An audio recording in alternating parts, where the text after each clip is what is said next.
coisa, o governo de Israel vai tomar no cu. Foda-se. Foda-se. Ó, bom demais, né? Se inaugurou antecipadamente a quermesse em várias partes do Brasil e também em Tel Aviv. Você deve ter acompanhado aí os recentes ataques realizados pelo Irã contra o país, entre aspas, Israel.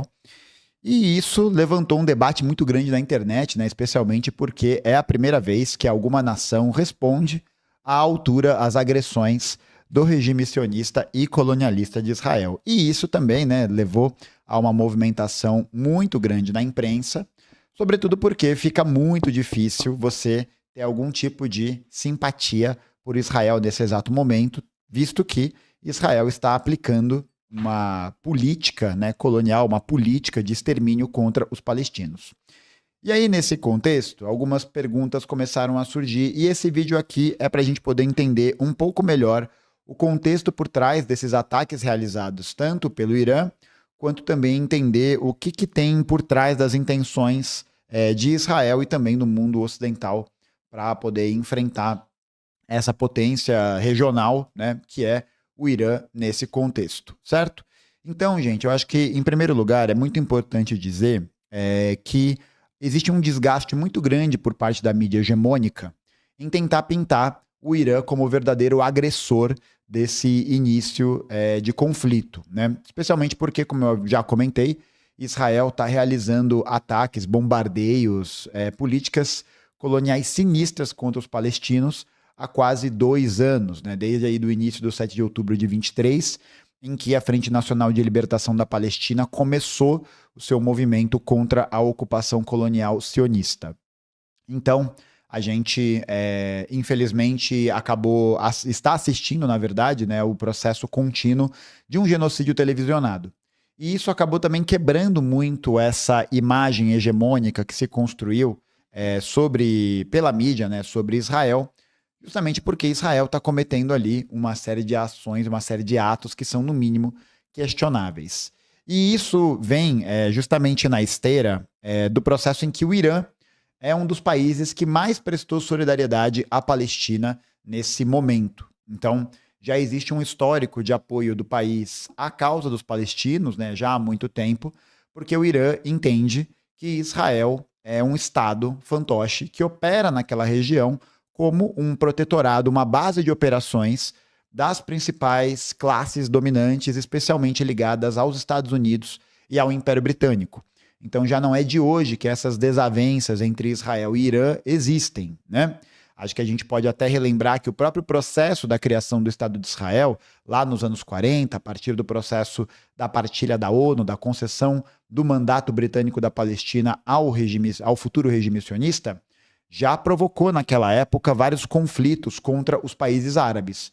Exatamente porque existia uma solidariedade com relação ao povo palestino e também existia a leitura de que a entrada de um Estado financiado pelo Ocidente, né, financiado aí com as intenções de ser essa base de operações, representava também uma ameaça à soberania local, né, representava aí uma ameaça à consolidação dessas ideias que estariam centradas na construção de um nacionalismo árabe, né? E a gente aqui nem está falando de comunistas, né? A gente está falando de grupos diversos que vão passar por esse processo histórico. Então, eu acho que é importante a gente dar essa contextualizada antes para a gente poder entender o que está por trás disso, né? Porque Israel atacou o Irã muitas e muitas vezes antes mesmo desses mísseis que foram lançados lá agora mais recentemente, né? Então acho que é sempre importante fazer essa rememoração, lembrar que o Irã, assim como vários países árabes ali que são contrários e críticos à presença de Israel, sofrem constantemente ataques, sanções e outras formas de políticas que visam fortalecer a hegemonia sionista local. Então já não é de hoje que existem operações sionistas contra o regime iraniano, especialmente porque o regime iraniano conseguiu se consolidar ali na região como um regime que conseguia fazer alguma frente ao poderio dos Estados Unidos e ao poderio do Reino Unido, que comandaram indiretamente o Irã durante praticamente 70, 75 anos do século XX, praticamente 50 anos do século XX. E aquela região, ela é uma região muito estratégica para esses intentos, né, para esses interesses imperialistas, porque é uma região que faz uma conexão importante da Península Arábica ali, né, daquela região ali do Tigre e do Eufrates, próximo com a Ásia. Então é um país que tem uma posição estratégica muito, muito relevante. Além disso, o Irã também é conhecido por ser um país que tem uma alta produção de petróleo, né? Oh, olha aí, quem diria, né?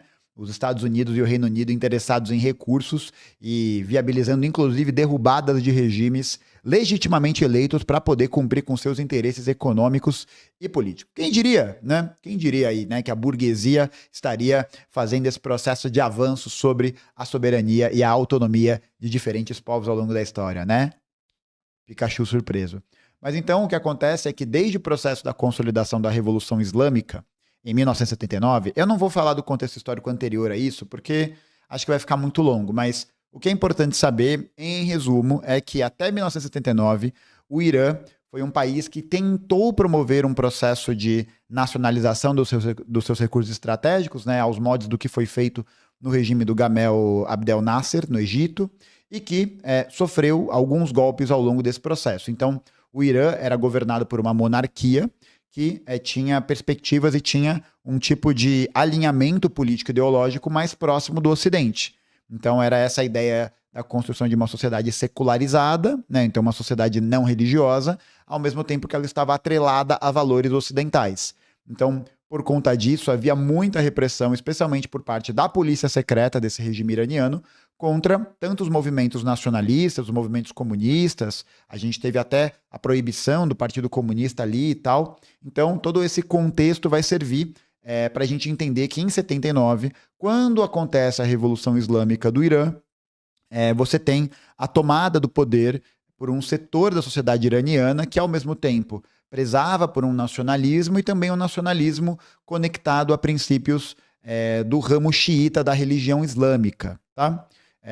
E aí isso acaba colocando o Irã como uma pedra no sapato dessas potências ocidentais, dessas potências ligadas ao capitalismo internacional, que buscavam ali consolidar sua hegemonia e seu poder. Tanto que, logo depois do processo da Revolução Islâmica, houve o início da guerra Irã-Iraque. O Iraque teve uma participação importante nessa tentativa de desestabilização, que foi patrocinada, inclusive, por quem? Isso mesmo, ninguém mais, ninguém menos que os Estados Unidos da América, né? E o Reino Unido, claro.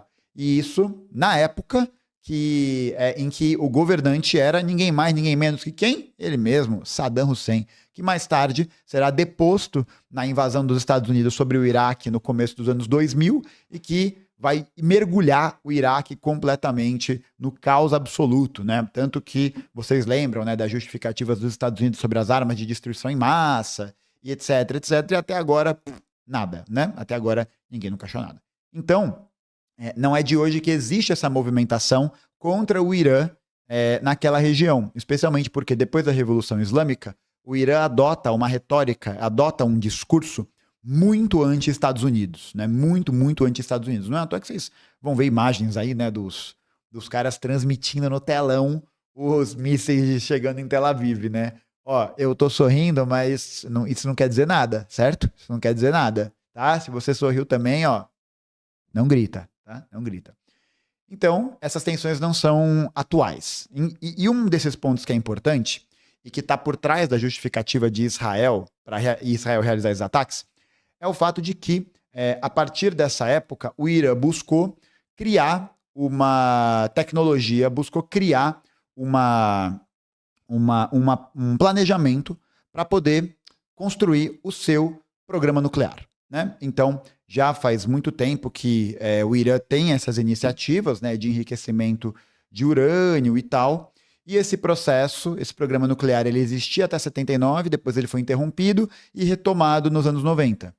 E desde que ele foi retomado nos anos 90, com o fato de que o Irã agora era uma república islâmica contrária ao poderio ocidental, é claro que isso se tornou material para que os países da ordem capitalista hegemônica, né, como os Estados Unidos, o Reino Unido, a França, a Alemanha reunificada, etc., etc., contrariassem a própria existência do programa nuclear iraniano, né, tendo em vista que o programa nuclear iraniano representa diretamente uma ameaça ao poderio total do Ocidente naquela região. Igual é com a Coreia Popular, né? Não tem problema nenhum os Estados Unidos ter 44 quadrilhões de ogivas nucleares, não tem problema Israel ter, não tem problema os aliados, né, terem programa nuclear. Agora, quando são os nossos inimigos, agora quando são os nossos desafetos, né, a quem a gente arruma briga na balada, aí não pode, mas tudo bem.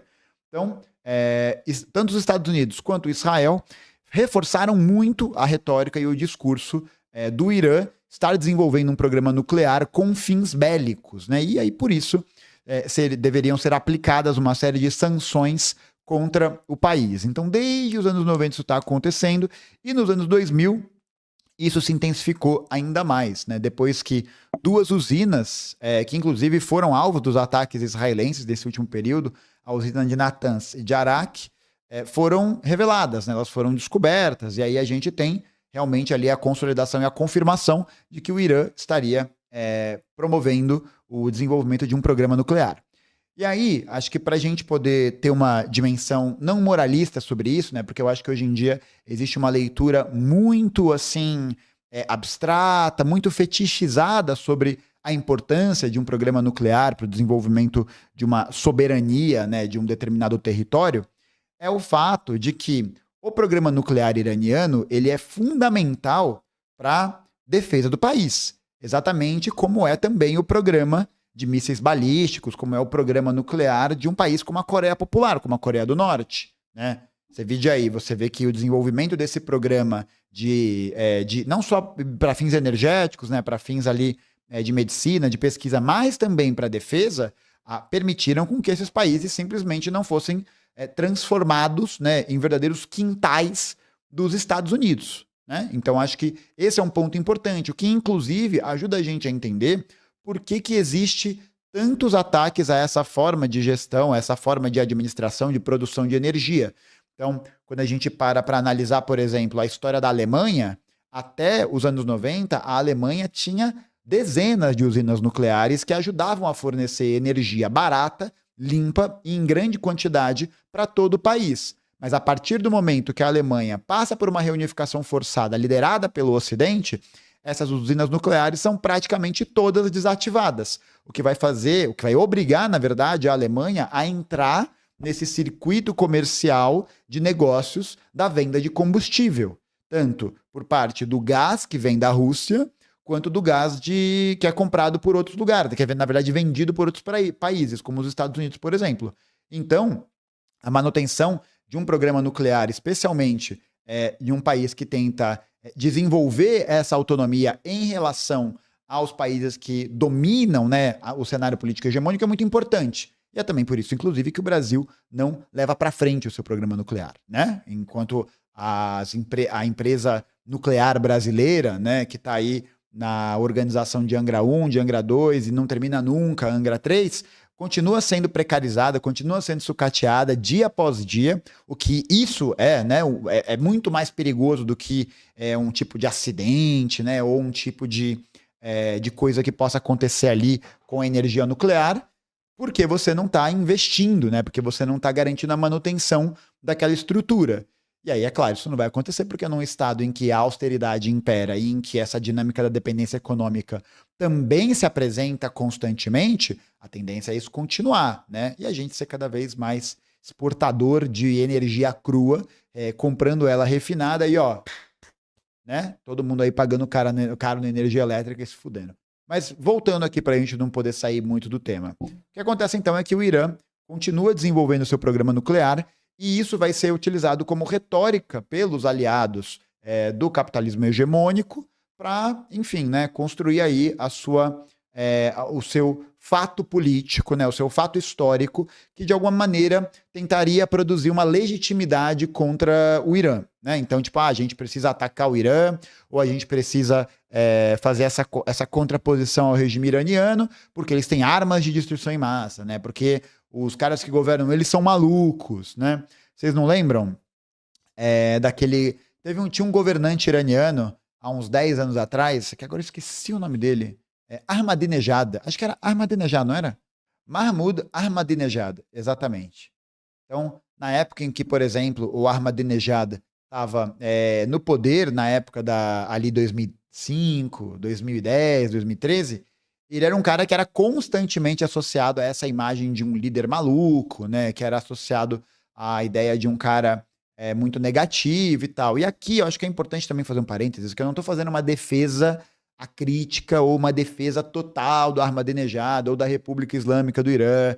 Não é isso, tá? Mas é entender de como a mídia ocidental, de como a mídia liberal, de como essas forças hegemônicas do capital conseguiram construir uma determinada imagem a respeito do regime iraniano, exatamente para poder produzir esse sentido histórico, esse sentido narrativo de que o Irã é um grande inimigo e que deve, portanto, ser apagado, certo? Então, tudo isso veio nessa onda de justificativas, né, para poder dizer que, bom, o Irã tem armas de destruição em massa, vamos fazer o quê?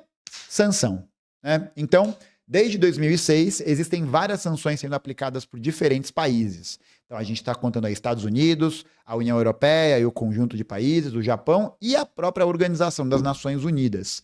E, nesse contexto, a retórica anti-Irã vai crescendo muito, né? O Irã chega até a compor um grupo de países, né, que durante um tempo era chamado de Eixo do Mal, né, que era composto por Irã, Coreia Popular, aí uma hora tinha a Síria, aí outra hora tinha Cuba, e você tem essa produção constantemente sendo feita. E aí o desenvolvimento de um programa nuclear iraniano acabou também garantindo ao Irã uma certa independência na região, já que ele é um país que tem condições um pouco mais favoráveis para poder responder às agressões que eventualmente viriam dos Estados Unidos, diretamente ou indiretamente através do seu aliado na região, que é justamente quem? O Estado sionista de Israel. Então, o Irã ele é uma ameaça à hegemonia que se consolidou na região. Tudo bem, a gente acha que não tem como fazer esse eixo de comparação direto, né, entre, por exemplo, Estados Unidos e Irã. Só que o Irã, naquele lugar, já representa uma força considerável contra o domínio que Israel busca consolidar na região e, portanto, também com os seus aliados.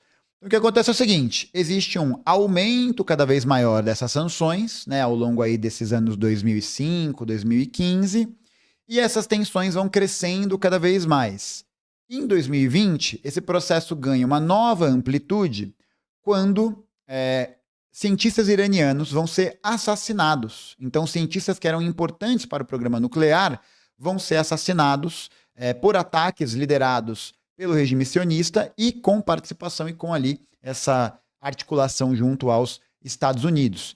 E o que acontece então é que vai ser assinado um acordo em que o Irã se comprometeria a abrir os seus programas nucleares, né, permitiria inspeções rigorosas de associações internacionais e que isso também garantiria o rompimento ou a suspensão das sanções que haviam sido aplicadas. Esse acordo ele foi assinado em 2015 e ele era um acordo entre Irã, Estados Unidos, China, Rússia, França, Reino Unido e Alemanha.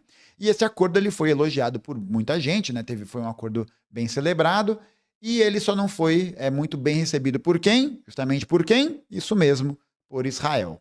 Isso porque Israel se utiliza muito dessa retórica do Estado do Irã, né, da República Islâmica do Irã, tendo a intenção de aniquilar o Estado judeu usando armas nucleares, né? Então, esse tipo de notícia, né, esse tipo de posição, ele é dominante até hoje, né? Inclusive tem declarações do Benjamin Netanyahu que vão exatamente nesse ponto da questão, né? Que vai exatamente nessa perspectiva de tentar explorar esse joguete narrativo para poder criar uma legitimidade contra a República Islâmica do Irã.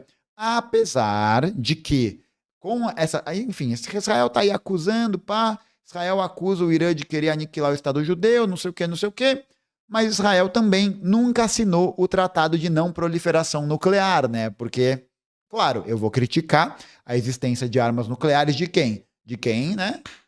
De quem pode fazer a quermesse e tocar em Tel Aviv, não em quem, né? Enfim, acho que deu para entender. Então, Israel nunca assinou o Tratado de Não Proliferação Nuclear. Se estima que o país tenha entre 80 e 200 ogivas nucleares no seu território e faz cara de paisagem. Ai, não tem, sou tão burrinha, não sei o quê.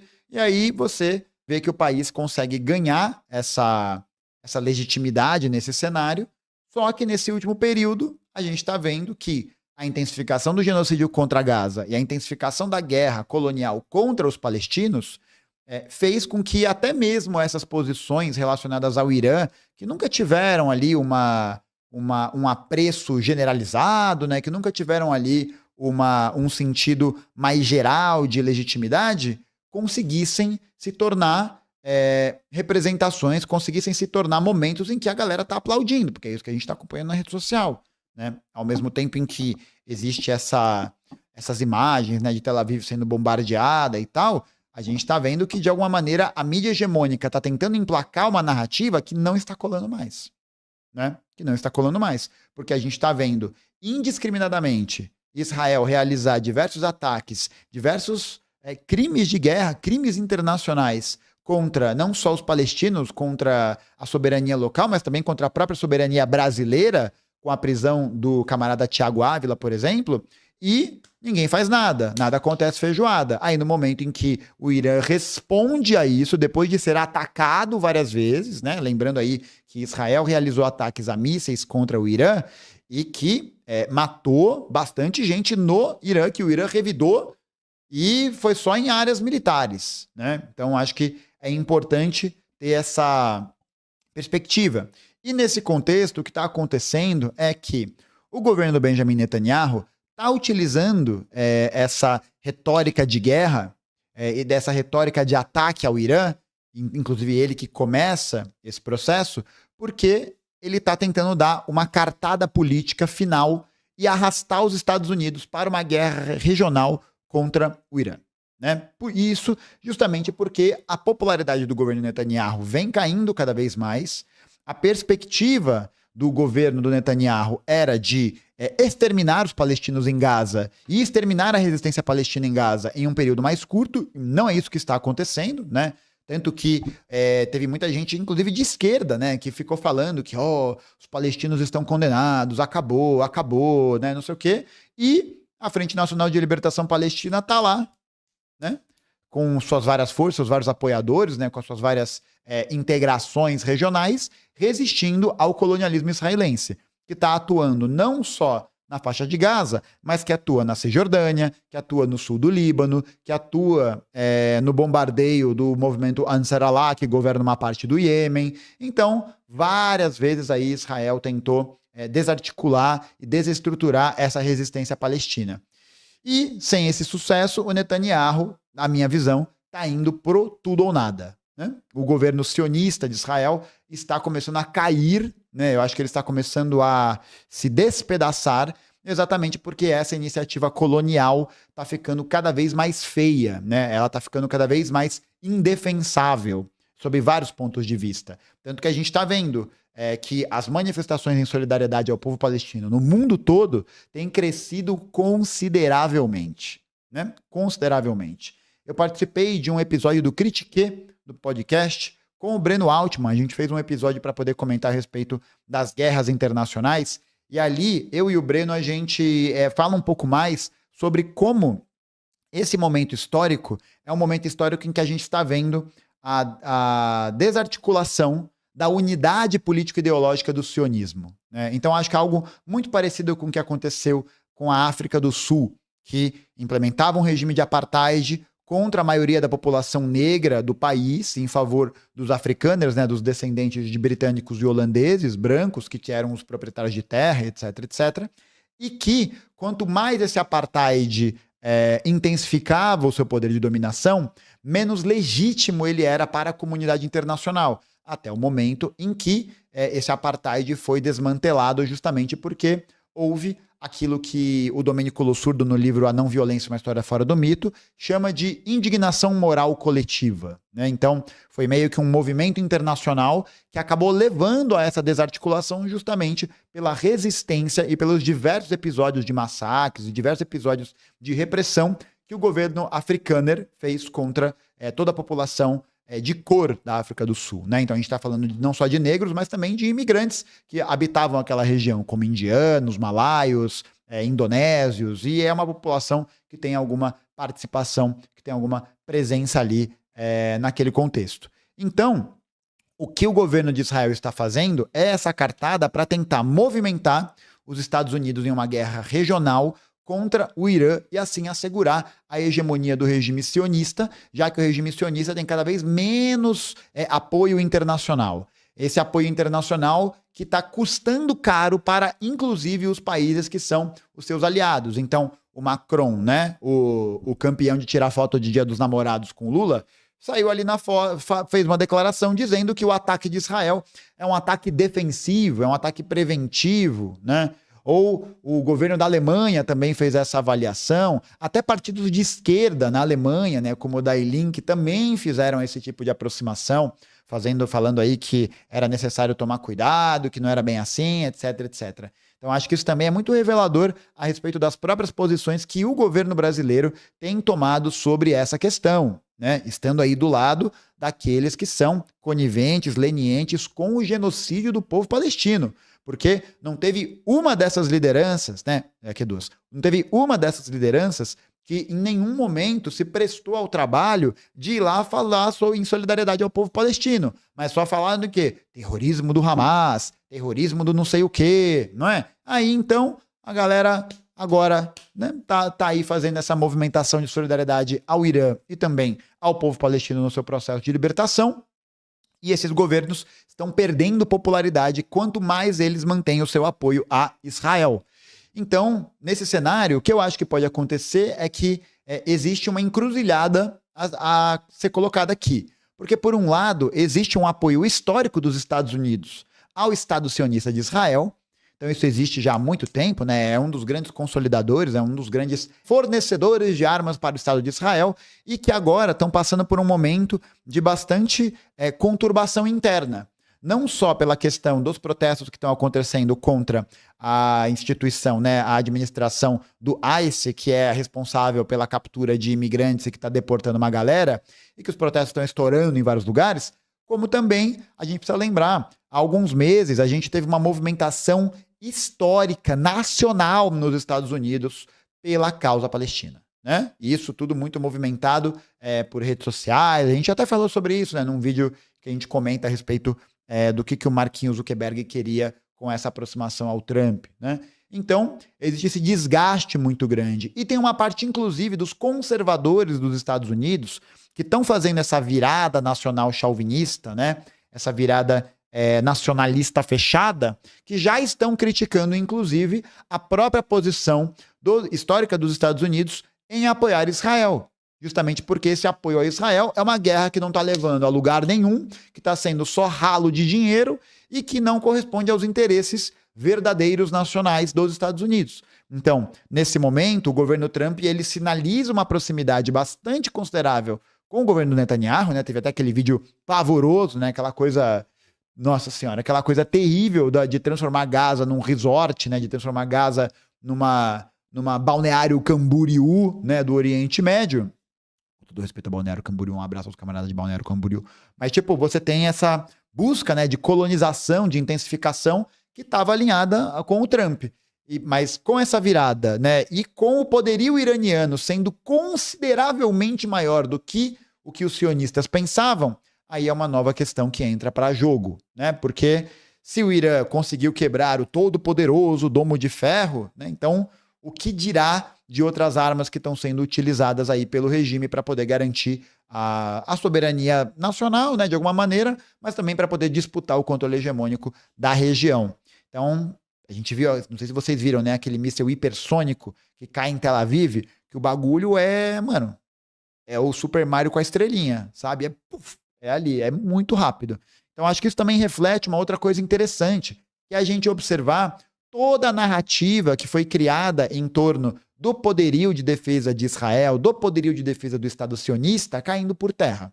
Isso é muito importante, né? Isso é muito importante porque durante muito tempo o regime sionista se vangloriou do Iron Dome, se vangloriou da sua superioridade militar, se vangloriou da sua superioridade de capacidade de organização. E agora, assim como acontece em todos os regimes coloniais, essa ideologia mesmo, ela é a responsável pelo derretimento da compreensão geral dos processos que estão acontecendo na guerra. Né? Então, uma parada muito similar a meu ver, né? Eu faço essa análise. Uma parada muito similar ao que aconteceu com a Alemanha nazista no processo de invasão da União Soviética, que olhava para os soviéticos, que olhava ali para os povos que estavam habitando aquela região, e aí você tinha toda aquela parada da ocupação, do espaço vital, da escravização dos eslavos, etc, etc, etc.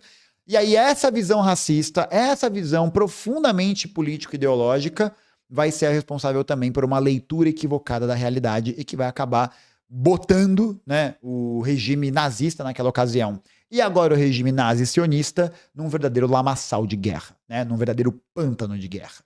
Porque se você tem essa resistência apoiadora da causa palestina vinda tanto do Iêmen quanto do sul do Líbano, quanto dentro da própria faixa de Gaza, mesmo Gaza estando completamente destruída, completamente devastada, agora com uma nova frente de guerra, com esses bombardeios e aparentemente sem uma mudança nesse cenário, na verdade, com o aprofundamento desse conflito, Israel vai ter que correr para o papai Estados Unidos para poder pedir socorro, pelo amor de Deus, me ajuda, né? Tendo em vista que essa retórica de guerra que é proliferada na sociedade israelense, né? Então existe essa noção. Israel é um Estado que é montado em cima dessa narrativa, é um Estado cuja base histórica, base ideológica, base da formação da comunidade é ligada à guerra, é ligada à ocupação, é ligada a esse processo de permanente vigilância contra o inimigo, vai se enfraquecer e vai perder bastante apoio, né? Tanto que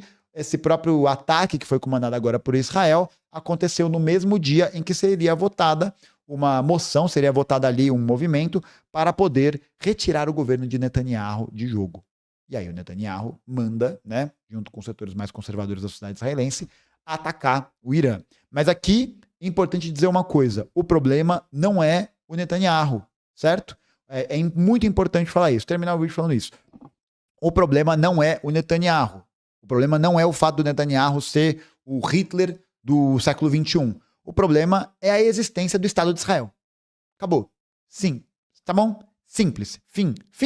Acabou. O Estado de Israel é uma aberração histórica e não deveria existir. Acabou. Ele não deveria existir. E veja bem, ele não deveria existir não porque existe uma questão religiosa de fundo, porque esse é outro ponto. A galera tenta bater nessa tecla da questão religiosa como o principal mote da guerra, como o principal motivo do conflito está sendo realizado. E é claro que a gente tem, né, setores da sociedade israelense, das sociedades islâmicas e tal, que levam essa questão em consideração. Mas o grande ponto, e que é a pulga atrás da orelha por trás dessa questão sionista, é justamente o fato de que o Estado de Israel foi um Estado concedido, construído artificialmente, ocupado colonialmente, em que você teve a expulsão dos moradores originais, você teve a expulsão dos palestinos daquela região, e esse povo, até hoje em diáspora, é constantemente oprimido por essas forças. Então Israel não é um Estado que se construiu a partir de um processo de autodeterminação revolucionária, mas a partir de um processo de autodeterminação de uma terra que lhe foi concedida e comprada pelo imperialismo. Então o grande problema é a existência do Estado de Israel. Esse é o grande problema. Porque a partir da existência do Estado de Israel, você consegue não só consolidar um ponto de poder importante para as forças hegemônicas do capitalismo, mas você também constrói toda uma experiência histórica, uma experiência de Estado, uma experiência de sociedade baseada na colonização e baseada na visão de que essa expansão é cada vez mais necessária. Mais uma vez aí relembrar que numa recente reunião da ONU, o Bibi Netanyahu apareceu com um mapinha da grande Israel, que abrange não só o território de Israel, mas também territórios ao redor.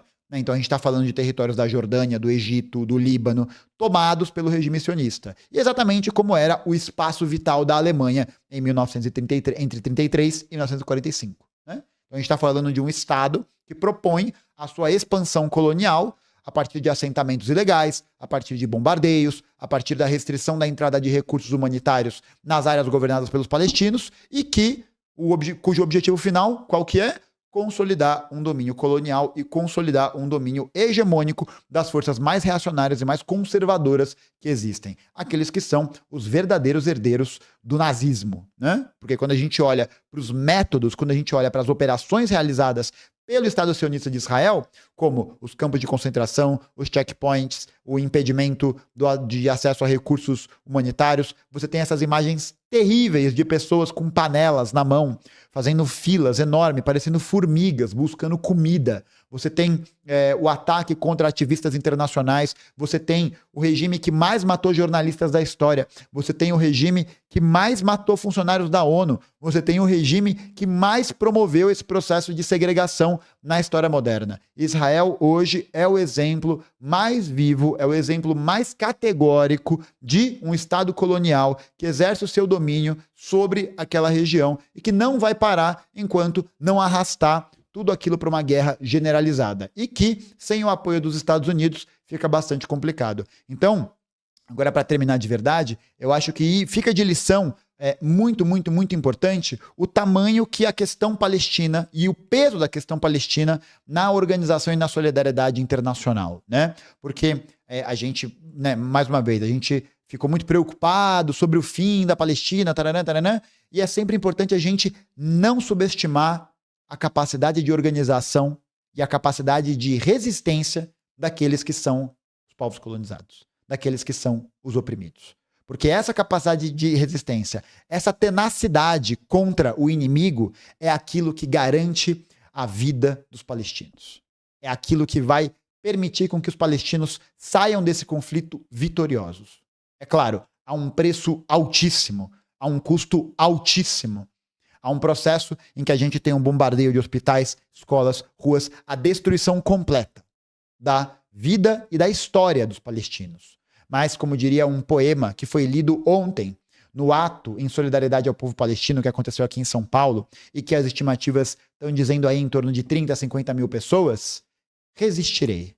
Porque esse processo de resistência e esse processo em que a questão palestina tomou conta do imaginário internacional é o que está permitindo justamente o enfraquecimento e é aquilo que vai construir a derrocada final do regime sionista. Então, esse contexto histórico, né, esse contexto aí da participação do imperialismo, esse contexto aí de Israel como um ponto de apoio do imperialismo na região, é importante para a gente ver o quanto essas potências do assim dito mundo livre estão, na verdade, sendo colaboradoras de um processo de profundo genocídio, de profunda destruição, não só dessas vidas imediatas, mas também de toda uma história, de toda uma cultura, e que vai progressivamente tentando ser apagada por essas forças dominantes. E que, de maneira muito teimosa, de maneira muito resistente, os palestinos não permitem. Certo? Então, acho que é isso. É importante ter essa dimensão de que, atualmente, esses ataques contra Israel nada mais são do que produtos das contradições produzidas justamente pelo imperialismo, produzidas pela própria criação do Estado de Israel e toda a sua posição histórica naquela região, certo? Se vocês tiverem alguma dúvida ou quiserem fazer algum comentário, não esquece de comentar no vídeo, de curtir, se inscrever e tudo aquilo que você já sabe, tá bom? É isso aí, gente. Valeu! E espero que tenham gostado. É nóis.